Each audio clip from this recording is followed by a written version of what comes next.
से जूझने के लिए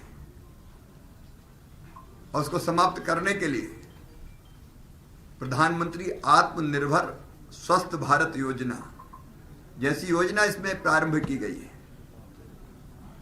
64,000 करोड़ रुपया उसमें रखे गए और कोरोना वैक्सीन के लिए भी 35,000 करोड़ रुपए का प्रावधान है। स्वास्थ्य की दृष्टि से देखें तो 2,23,846 करोड़ रुपए का प्रावधान इसमें किया गया है, 137% ज्यादा। अधोसंरचना विकास के लिए 5,50,000 करोड़ रुपया। उसके विस्तार में मैं अभी नहीं जा रहा, लेकिन पूंजीगत व्यय से तेजी से आर्थिक गतिविधियां बढ़ेंगी और रोजगार के नए अवसरों का सृजन होगा। एक जो नई कल्पना है, इसमें नया वित्तीय विकास संस्थान का गठन, इससे पूंजीगत योजनाओं के लिए दीर्घकालीन ऋणों की व्यवस्था हो सकेगी। 7 नए टेक्सटाइल पार्क, आप जानते हैं कि रोजगार के सबसे ज्यादा अवसर टेक्सटाइल के सेक्टर में सृजित होते हैं। इटारसी से विजयवाड़ा तक मालवाहक ट्रैक और राज्यों को भी सकल घरेलू उत्पाद का 4% तक उधार की सीमा बढ़ाई गई है। तो ये राज्य भी जब ज्यादा पैसा डालेंगे इंफ्रा में, तो यहां भी न केवल अर्थव्यवस्था को गति मिलेगी, बल्कि आर्थिक गतिविधियों के तेज होने से रोजगार के अवसर बढ़ेंगे। अकेले मध्य प्रदेश में इससे लगभग 13,000 करोड़ रुपए के अतिरिक्त पूंजीगत कार्य हम प्रारंभ कर सकेंगे। उज्ज्वला योजना के अंतर्गत 1 करोड़ नए परिवारों को, बहनों को सम्मिलित किया जाएगा। मध्य प्रदेश में सीधे सीधे 8 लाख नए गैस कनेक्शन हमारी माता बहनों को मिलेंगे। फिर 75वीं सालगिरह पर आजादी के 75 वर्ष से अधिक उम्र के वरिष्ठ नागरिकों को आयकर रिटर्न भरने से छूट दी गई है। ये बुजुर्गों को वरदान होगा। हमारे जनजातीय क्षेत्रों में नए विद्यालय 750 प्रारंभ करना, एकलव्य स्कूल के रूप में या सैनिक स्कूल 100 नए खोलना, ये शिक्षा की दृष्टि से क्रांति लाएंगे।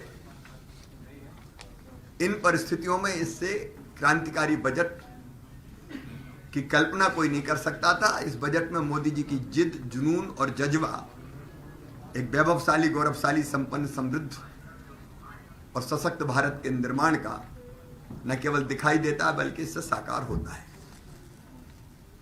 मित्रों, आज भोपाल के विकास का रोड मैप भी तैयार करने का अभियान हमने प्रारंभ किया है। भोपाल देश का सुंदरतम शहर है,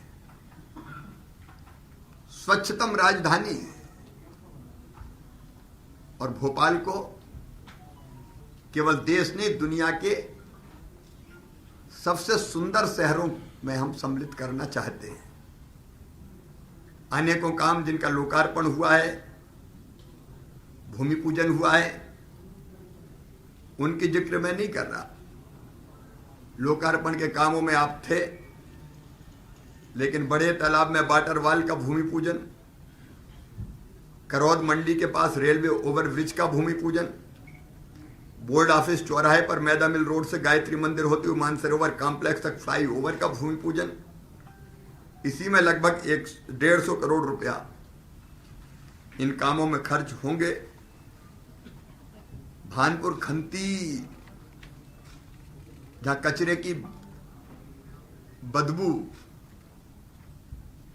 निकलने की हिम्मत टूट जाती थी कई बार, 32 करोड़ रुपए की लागत से वहां रेमडिएशन और रिक्लेम का काम वहां किया जा रहा है और वो अपने आप में जो भोपाल के लिए बदनुमा दाग था, भोपाल की पहचान बन जाएगा। 192 करोड़ रुपए की लागत से विभिन्न सड़कों का निर्माण अभी चल रहा है। 200 करोड़ की सड़कें सीपीए के अंतर्गत बनाई जा रही है। 36 सड़कें लगभग। सार्वजनिक परिवहन को व्यवस्था ठीक करने के लिए लगभग 6 नई बसें भोपाल में चलेंगी, जिनमें से 300 सीएनजी से चलेंगी। अभी एक दीनदयाल रसोई है, बढ़ा के 4 की जाएंगी। गरीब विशेषकर फुटपाथ पे सोने वाले भाई और बहन बुजुर्ग, उनको दिक्कत ना हो इसलिए 15 रैन बसेरे बनाए जाएंगे और 150 उद्यान पार्क विकसित किए जाएंगे। 200 टन क्षमता का बायो सीएनजी प्लांट स्थापित किया जा रहा है। सीएनजी का उपयोग शहर की बसों के परिवहन के लिए होगा। एनटीपीसी के माध्यम से 400 टन कचरे से चारकोल का निर्माण किया जाएगा। अभी मैंने सौंदर्यीकरण के लिए बड़ा तालाब तो वैसे ही सुंदरता की प्रतिमूर्ति है, लेकिन वाटर स्क्रीन और फाउंटेन स्थापित किया जाएगा। साथ में जीरो वेस्ट क्रूज रेस्टोरेंट भी संचालित करने की कार्य योजना बना रहे हैं। हमारा टीटी नगर का दशहरा मैदान भोपाल के सार्वजनिक जीवन में अलग स्थान रखता है। 26 करोड़ रुपए की लागत से उसका विकास किया जाएगा। भोपाल को एडवेंचर टूरिज्म की डेस्टिनेशन हमको विकसित करना है, उसके लिए कार्य योजना बनाई गई है। केवल एडवेंचर नहीं, टूरिज्म भी बढ़े। इलेक्ट्रॉनिक व्हीकल को पर्यावरण के लिए बढ़ावा दिया जाएगा, उसके लिए 67 इलेक्ट्रॉनिक चार्जिंग स्टेशन स्थापित करेंगे। शहरी विकास के साथ साथ गरीबों को भी स्थान होगा, इसलिए 52,000 नए मकान गरीबों के लिए, जिनमें मल्टी भी होंगे, निर्मित किए जाएंगे, उसकी कार्य योजना बनाइए। लगभग 700 करोड़ रुपए की लागत उसमें होगी। अयोध्या नगर बाईपास का निर्माण 326 करोड़ रुपए की लागत से होगा। कोलार रोड का भी 414 करोड़ रुपए की लागत से होगा। बैरागढ़ फ्लाईओवर जरूरी है, उसका भी हम प्लान बना रहे हैं। लगभग 264 करोड़ रुपए की लागत आएगी। और कोच फैक्ट्री ब्रिज, ये भी प्लान कर रहे हैं 105 करोड़ रुपए की लागत से। 2031 तक की आबादी को देखते हुए जल प्रदाय की व्यवस्था 2026 तक के पूरा करने की योजना बनाई है। 2026 तक पूरे भोपाल के क्षेत्र में सीवरेज के उपचार की पूरी व्यवस्था लगभग 1600 करोड़ रुपए की लागत से की जाएगी। 65,000 नई एलईडी स्ट्रीट लाइट, सभी नागरिकों को बसों में पैनिक बटन, सीसीटीवी कैमरे, परी बाजार का पुनर्घनत्वीकरण योजना के अंतर्गत पुनर्निर्माण,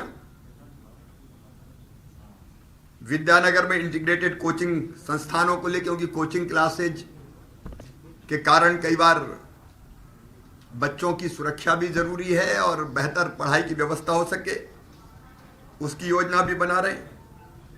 गांधी मेडिकल कॉलेज से जुड़ा हमीद अस्पताल, उसका विकास हो रहा है। 1500 बेड का काम तेजी से चल रहा है, उसको इस साल हम पूरा कर लेंगे। और ग्लोबल स्किल पार्क का जो हम विकास कर रहे हैं, उससे लगभग हर साल 10,000 बच्चों को ट्रेंड करके उनका प्लेसमेंट हो, इसकी योजना बनाएंगे। महिला सेल्फ हेल्प ग्रुप को और सशक्त किया जाएगा।